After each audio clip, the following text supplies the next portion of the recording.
It's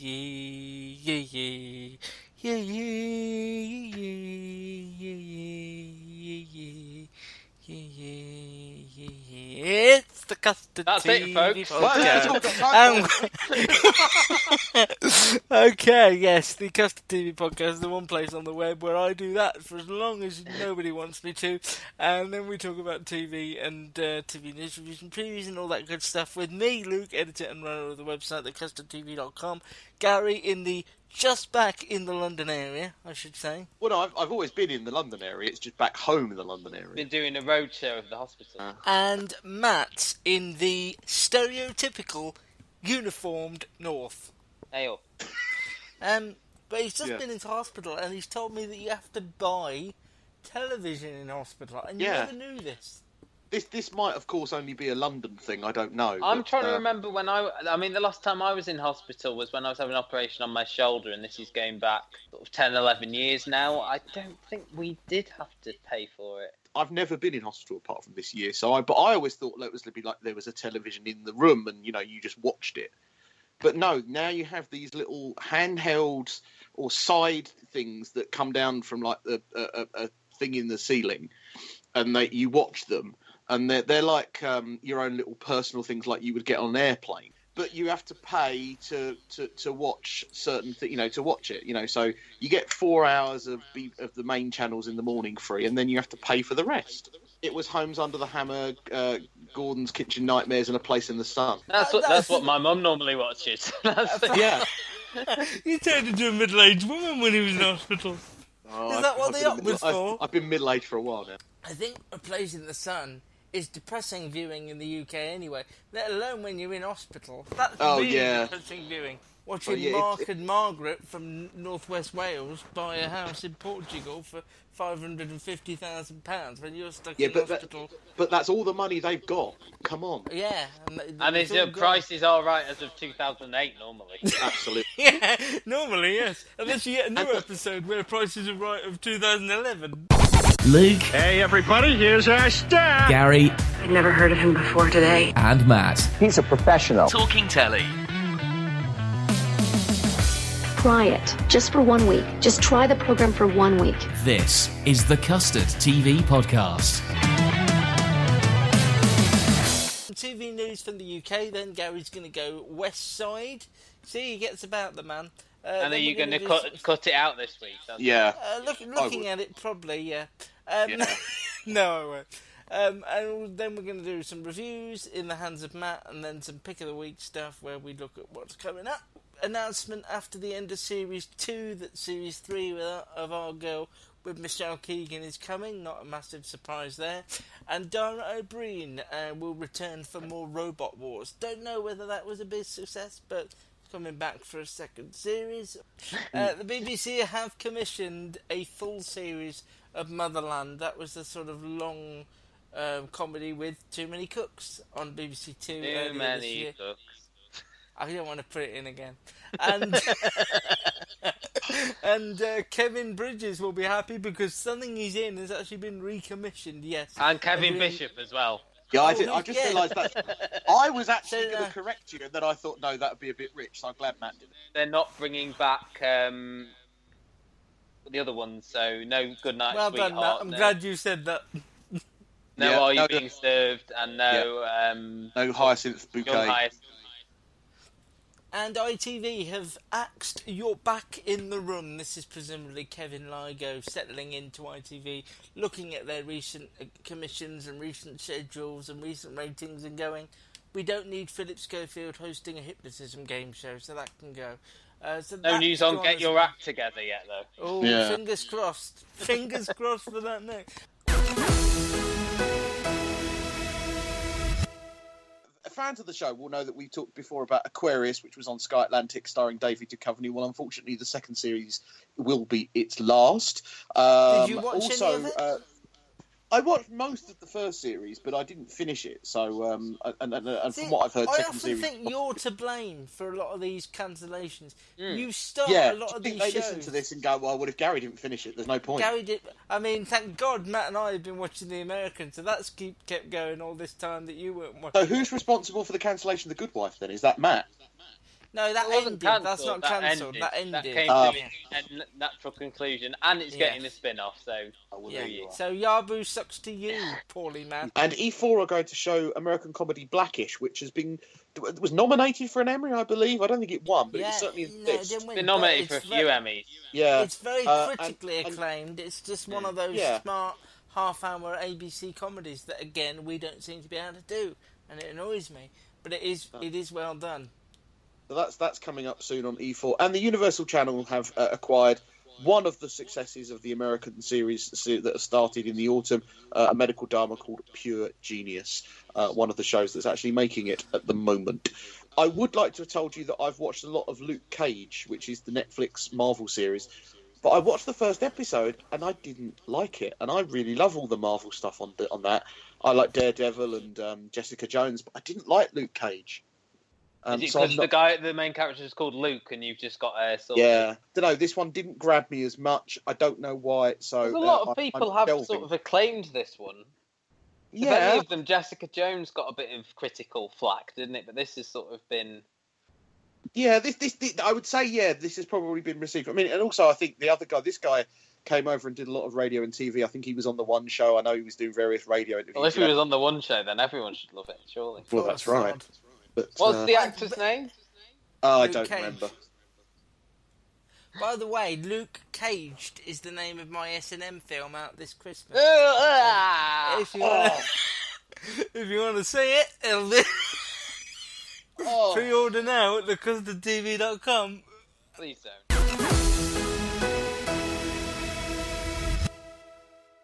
Okay, reviews from Matt in the North. Before we do that, though, I do have a bit of podcast business to attend to.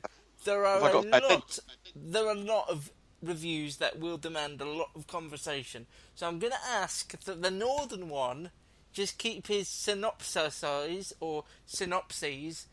shorter than normal, so we can definitely get through every one of them. I think we can do that. Well, let's start off with the one that would have the biggest synopsis. Synopsis. That's like 9 synopses. Which is The Missing, which is the second series of the critically acclaimed crime thriller drama. This time there is a little bit of a connection to, they don't say this is a whole new series. We've still got Shecky Carrier, is that the actor's name? Well done. As Julian Baptiste. Mr. Baptiste. Julian Baptiste. Who this time is called when a girl who had been missing turns up in Germany. She's the daughter of English parents, played by Keely Hawes and David Morrissey. Her name is Alice. And when they find her, she says the name of a girl called Sophie Giroux, whose disappearance Baptiste has been investigating for the past 12 years, and it's similar. He's quite obsessed by it, and he wants to get to the bottom of it. So there's obviously a connection there.